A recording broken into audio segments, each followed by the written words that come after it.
Ms. LeBlanc, please have a seat. Listen, I've never been too comfortable in principal's office, so if you don't mind, I think I'd rather just stay. Suit yourself. Been going over Finn's test results, and I can say that there's an obvious reason why he's doing so poorly. Your child is bored out of his mind. Excuse me? Yeah, well, judging on these scores, your son is actually very intelligent, years ahead of his classmates. Well, I thought you were going to tell me that we had to hold him back a grade. No, if anything, we need to bump him up a few grades. But, I honestly, I wouldn't advise it. Why not? Well, it could be difficult for someone like Finn socially. And helping him realize his full potential might be a bit out of our reach as well. I think the kind of program he needs to excel would probably be best suited for a private school. Yeah, I've got a few picked out if you're interested. I have the information. But private schools are expensive, aren't they? I mean, really expensive. There's financial aid, even some scholarships for certain cases. Certain cases. And what if we don't get one? Well, let's just take it one step at a time. Right.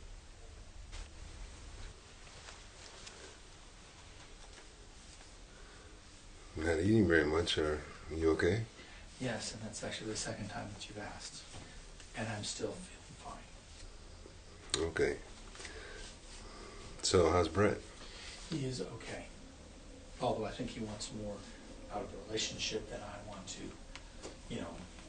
give to him.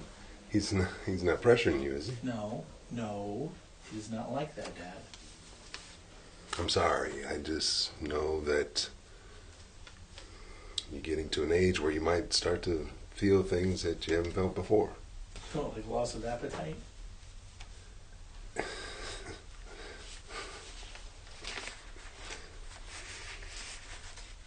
Andy, look. I know this is embarrassing. Dad is worse than embarrassing, okay? I mean, girls are not supposed to have this talk with their dads. You're right. You're absolutely right. I know it'd be a lot easier on me, on everybody, if your mother was still alive. Dad, that is not what I meant. But it's true, Andy. It's true. You know as well as I do. This is not how it was meant to be. You're supposed to have these conversations with your mother.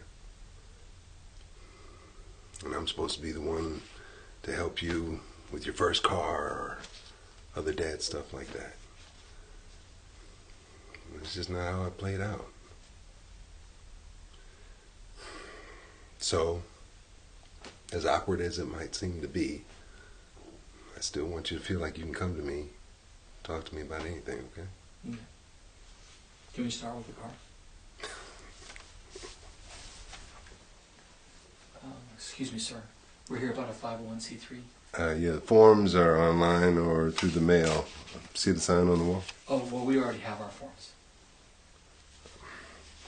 Well, you can't drop them off here. I mean, you got to mail them to the Kentucky address. They're on the form. Do you have the address? Yes, we do, but our problem is with the form itself. Did you follow the instructions? Oh, yes, we did. But it was just as confusing, if you know what I mean. Oh, there's a 1-800 helpline. Did you call that? Oh, yeah, we did too, but, well, it took a while to get through, and we finally got a human being on the phone. They were just as confused as we are. So... I don't know what to tell you. I mean, you want a tax-free exempt status, you're going to have to follow the rules just like everybody else. Oh, yeah, I understand that. It's just we want someone to walk us through the application, Yeah, but there's nobody here that does that. That's what the 800 number is for, as well as the instructions. I understand. So. Sir, do you know any kids? Of course, I have 3 grandchildren of my own. Well, I'm trying to help kids. Kids who don't have homes. You? You're trying to help them? Yep. This 501c3 thing is for me. You see, Sir, Zach, he's been collecting donations for hurricane relief victims for almost a year now. Got 27 truckloads. And now he wants to help homeless children. Well, but I now to get this 501c3 thing, well, we need to get it so that we can do it all legal, you know. It's 50C3 thing, huh? Yeah. Well, I mean, what if your grandkids, what if they became homeless? Wouldn't you want to, you know, Okay, all right, all right. Don't try to soft soap me there, pal. How would you guys like to go to lunch?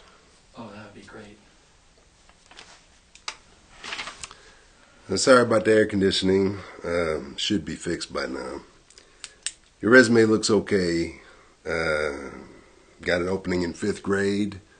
But I got to be honest with you, this is a tough place to work. You know, we've got some real hard cases here, and I mean real hard cases. Well, I would take that as a challenge. I don't believe any kid is hopeless. They all want to learn. You can't ever give up on them. You got something caught in your throat? You need some water or something? I have Tourette syndrome. Tourette's. I'd like to talk to you about it. Tourette's, isn't that where you blurt out obscenities? That's carpelli. That's a very rare symptom in a small percentage of people with Tourette's. I don't have that. Well, they didn't tell me you'd be handicapped. I mean, how do you expect to handle a bunch of wild children with that? By educating them. By letting them know it's okay to talk about it. Well, the kids will definitely laugh at you. Not when they understand. Yeah, well, I've seen teachers with a lot of disabilities before, but nothing like what you've got. And got to be honest with you, I don't know how you're even going to be able to teach with all that. I can teach. In fact, I'm a better teacher because of my Tourette's. It's taught me the patience, understanding most of all, tolerating people being different. Look at my resume. I was very successful as a student teacher. My Tourette's was never a problem. I can teach. Well, bottom line, we do need a fifth grade teacher now, and if you do plan on teaching here, you're going to have to refrain from all that noise making in class. I mean, thank you for the interview. Well, I mean, you need a job, right? Yeah, I need it really bad, but I would never want to teach for a man who doesn't care about his students.